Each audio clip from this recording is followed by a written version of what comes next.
Hola a tothom, aquesta és una presentació del certificat Ecolocal on explicarem com s'ha creat aquest segell i també quins són els seus punts més importants.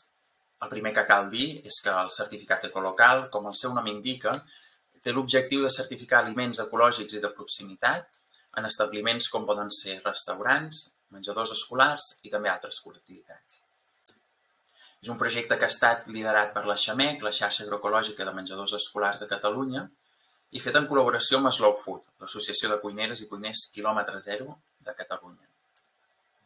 Els 3 punts més importants de la certificació són, en primer lloc, que està dirigit, com hem dit ja, a restaurants, menjadors escolars i altres col·lectivitats, també que és aplicable a licitacions públiques, és a dir, que l'administració pública podrà demanar en els seus concursos públics, ja sigui com a criteri o com a requisit, que es compti amb la certificació ecolocal, i per últim que hi haurà una verificació externa professional, és a dir, una entitat experta en fer auditories, que és la que inspeccionarà i validarà que es compleixin els requisits demanats.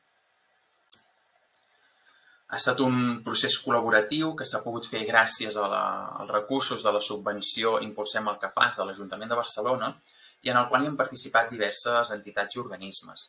En primer lloc, la XAMEC i Slow Food, com ja hem dit. També hi ha participat la Generalitat de Catalunya, concretament a través del Departament d'Acció Climàtica, Alimentació i Agenda Rural i més específicament a través de la part de producció agrària ecològica.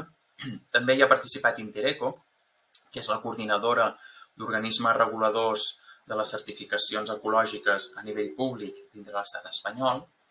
També Justícia Alimentària, l'Ajuntament de Barcelona i, per últim, Mensa Cívica. La nostra brúixola a l'hora de crear aquesta certificació ha tingut 3 pilars bàsics. El primer és que fos una certificació fiable i garantista, és a dir, que poguéssim donar garanties de que allò que estem demanant ho hem inspeccionat i és real i és verídic. En segon lloc, que fos un segell ambiciós i innovador, i en aquest sentit portem les novetats de que per primer cop estem validant el concepte de proximitat, a part del ecològic, i també, com ja hem dit, que és aplicable a licitacions públiques. I en tercer lloc, el tercer pilar, és que sigui una certificació útil i aplicable. És a dir, que després els establiments la puguin aplicar a casa seva de manera fàcil i garantista.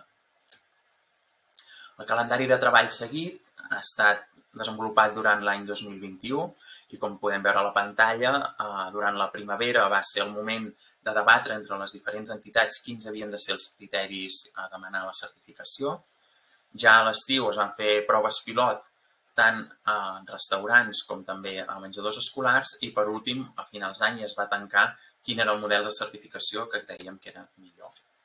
Les proves pilot, com hem dit, es van realitzar en menjadors escolars i restaurants, van ser molt útils per adaptar allò que havíem pensat en la teoria a la realitat i veure fins a quin punt era aplicable i era real demanar uns certs criteris i, en definitiva, a través dels casos reals d'aquestes inspeccions que es van fer, ens va donar tot l'aprenentatge necessari per acabar creant una certificació real i que fos aplicable. Com són els criteris que demanem? Doncs bé, són en nombres absoluts, després veurem en una taula com estem demanant un mínim d'aliments ecolocals per cada família d'aliments. Estem valorant el quilometratge i no l'àmbit geogràfic, és a dir, allò que es valora per considerar que és de proximitat són 200 quilòmetres entre el lloc de producció o elaboració i el lloc de consum. I per últim, la taula d'avaluació compta amb una categoria, diguem-ne, que tothom, tots els establiments hauran de complir, aquests mínims que dèiem per família, però a part d'això, després cada establiment podrà ampliar tant com vulgui el nombre d'aliments certificats. En definitiva, què estem avaluant? Els aliments ecolocals i que, per tant, han de ser ecològics certificats, per suposat, i també que siguin de proximitat, de menys de 200 quilòmetres. També valorem, com hem dit, un mínim d'aliments per cada família i, per últim, es prohibeixen aquells aliments que hem considerat que per motius socials, ambientals i nutricionals estan a les antípodes de la filosofia de l'ecolocal. I per això en aquests moments els peixos perca, panga i tilàpia i també els ous de la categoria 3 no estaran permesos en els establiments que es vulguin certificar. La taula d'avaluació és la que apareix en pantalla i ens indica aquells mínims d'aliments que tots els establiments que vulguin certificar-se han de tenir com a ecolocals. És a dir, per exemple, la verdura, si són 3, doncs durant l'any haurem de tenir almenys 3 verdures. No cal que sigui tots els mesos de l'any, poden ser uns mesos concrets, però sí que si avaluem 3 verdures en concret, durant tot l'any aquelles 3 verdures que siguin avaluades hauran de ser ecològiques i de proximitat. A part d'això, i com ja hem dit, hi haurà ampliacions voluntàries de cada establiment. I també hi ha un aspecte important a destacar aquí, que és que en el tema de càrnics i begudes, com veiem, l'exigència de 1 en carns i 2 aliments en begudes s'aplica només al món de la restauració. I això és perquè considerem que són perfils bastant diferents, en aquest cas, entre menjadors escolars i també els restaurants. L'avaluació, com es farà? Com hem dit, no es permetrà la convivència d'aliments ecolocals i no ecolocals al llarg de l'any. Si nosaltres volem certificar com a fruita una poma golden, no s'hi valdrà que el mes de febrer sigui ecolocal, per exemple, i el mes d'agost no ho sigui. És a dir, aquella fruita que estem demanant sempre haurà de ser ecolocal. Això no vol dir que durant tot l'any l'haguem de tenir, però sí que no hi haurà convivència entre ecolocal i no ecolocal. En segon lloc, hi haurà un màxim d'un intermediari entre la producció, elaboració i el consum. I per últim, hi haurà una inspecció mínima anual. És a dir, hi haurà una inspecció que es farà un cop l'any, però també se'n podran fer més si així es requereix. Aquesta inspecció la durà a terme Intereco, que com hem dit és l'organisme que agrupa diferents certificadores públiques de comunitats autònomes de l'estat espanyol i que té una llarga experiència en fer auditories d'aspecte ecològic. La comunicació també serà molt important. S'han definit els usos gràfics en empreses certificades, és a dir, quin ús poden fer del logotip i quin ús comercial poden fer de la imatge d'ecolocal, i això es controlarà perquè sigui una certificació vàlida.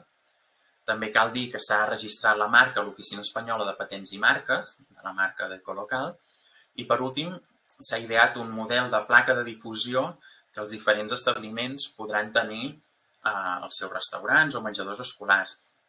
Aquest model és molt senzill, com veieu a la pantalla.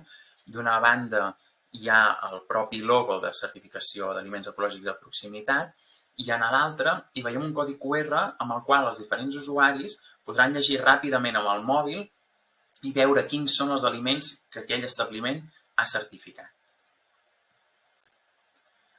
El procés de certificació és l'estàndard, el que se segueix habitualment en qualsevol certificació d'aquest tipus. Primer s'haurà d'enviar una sol·licitud al web interecoweb.com, presentar els documents que siguin requerits, es durà a terme llavors una auditoria in situ en l'establiment per comprovar l'espai, els aliments, les factures que estiguin en ordre. Finalment es farà una avaluació global certificadora per, si és el seu cas, entregar ja el certificat d'ecolocal. Fins aquí la nostra explicació. Si teniu qualsevol dubte, ens podeu escriure a info@xamec.cat, veure informació a la web de Xamec o també consultar dubtes a intereco@interecoweb.com. Moltes gràcies.